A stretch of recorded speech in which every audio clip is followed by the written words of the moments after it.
اور اس شریعت میں جو جائیداد کا حصہ ہوتا ہے، لڑکے کو ملتا ہے تو بیٹی کو اس کے بعد ملتا ہے، بیوی جو ساری زندگی آپ کے ساتھ چلی اس کو سب سے کم ملتا ہے. تو وہ جو ہے جب وہ ان کا جو سوال ہے خواتین کے حساب سے ویمنز رائٹ،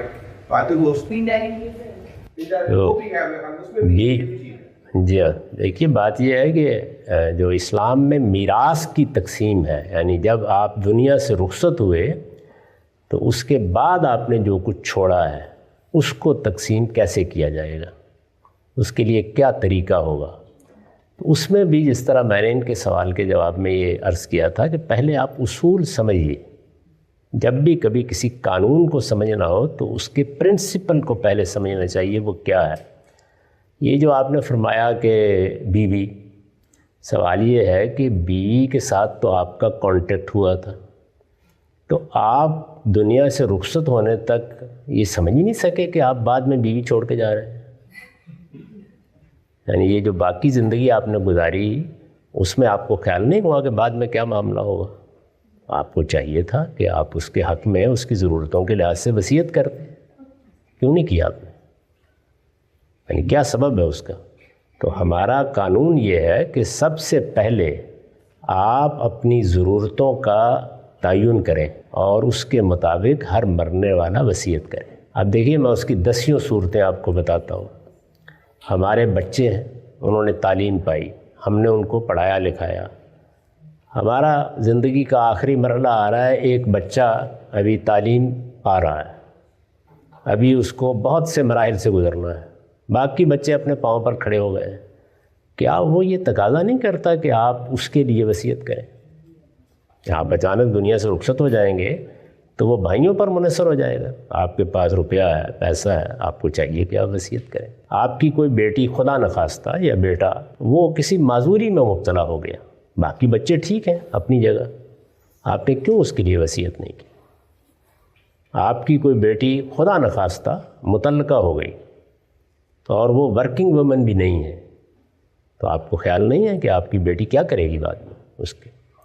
تو سب سے پہلی بات جو اللہ تعالیٰ نے سورہ نساء میں کہی ہے وہ یہ ہے کہ ضرورتوں کے لحاظ سے، حالات کے لحاظ سے آپ بیوی کے لیے وصیت کرنا چاہتے ہیں، آپ بیٹی کے لیے کرنا چاہتے ہیں، لیکن ضرورتوں کے لحاظ سے. یعنی آپ کو دیکھنا ہے کہ کون ضرورت مند ہے، کس کا مجھے کوئی صلہ دینا ہے، کس کی کسی خدمت کا معاوضہ دینا ہے. 12 ایسا ہوتا ہے سارے بچے چھوڑ کر دنیا جہان میں چلے جاتے ہیں، کوئی ایک بیٹی یا بیٹا اپنا مستقبل بھی قربان کر کے ماں باپ کے پاس رہ جاتے ہیں. تو کیا وہ کسی صلے کا مستحق نہیں ہے؟ پہلا کام یہ ہے. یہ بہت سے جو سوالات میراث کے بارے میں پیدا ہوتے ہیں وہ اصل میں اس اللہ تعالیٰ کی ہدایت کی خلاف ورزی کے نتیجے میں پیدا ہوتے ہیں. آپ ذرا سورہ نساء میں 11-12 آیت نکال کے دیکھیے، اس میں ایک ایک چیز سے پہلے کہا من بعد وصیہ، من بعد وصیہ. میں جو کچھ کہہ رہا ہوں اللہ تعالیٰ کہتے ہیں تمہاری وصیت کے بعد، پہلے نہیں. پہلے تمہارا کام ہے کہ اپنے حالات دیکھو. تو آپ کی بیوی کو اگر آپ کے علم میں ہے کہ آپ ایک ایسے معاشرے میں رہتے ہیں جہاں بیوی کل شادی کر لے گی، آپ کے علم میں ہے نا سیدنا صدیق 60 سال سے زیادہ کی عمر میں دنیا سے رخصت ہوئے ہیں. ان کی اہلیہ نے صرف عدت کے ایام ہی گزرنے کا انتظار کیا تھا، اس کے بعد انہیں شادی کر لی. آپ کے علم میں ہوگا کہ ان کی گود میں ایک بچہ بھی تھا اور شادی حضرت علی سے کی تھی. یہ بچہ محمد بن ابو بکر ہے. یہ 1.5 کے تھے جب ان کے گھر میں چلے گئے، انہی کے گھر میں پرورش پائی ہے انہوں نے. تو عرب معاشرہ ایسا تھا. ہمارے ہاں یعنی اندازہ کیجئے نا کہ اس عمر میں شوہر رخصت ہو جائے تو کیا عورت شادی کرتی؟ 18-20 سال کی خواتین کو میں نے دیکھا کہ ساری زندگی گزار دی انہوں نے، نہیں کی. تو آپ اپنے حالات کے لحاظ سے کہ آپ کی بیوی کے ساتھ کیا معاملہ ہونے والا ہے، اچھا وہ کہاں جائے گی، کیا اس کے والدین ہیں، کیا اس کو کچھ سنبھالنے والا ہے. تو سوال یہ ہے کہ ان ساری ضرورتوں کو سامنے رکھ کر جو کام آپ کو کرنا تھا وہ کیوں نہیں کیا آپ نے؟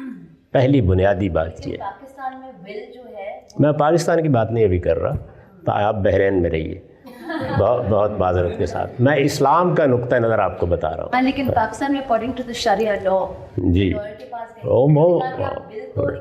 وہ مجھے بہت اچھی طرح معلوم ہے.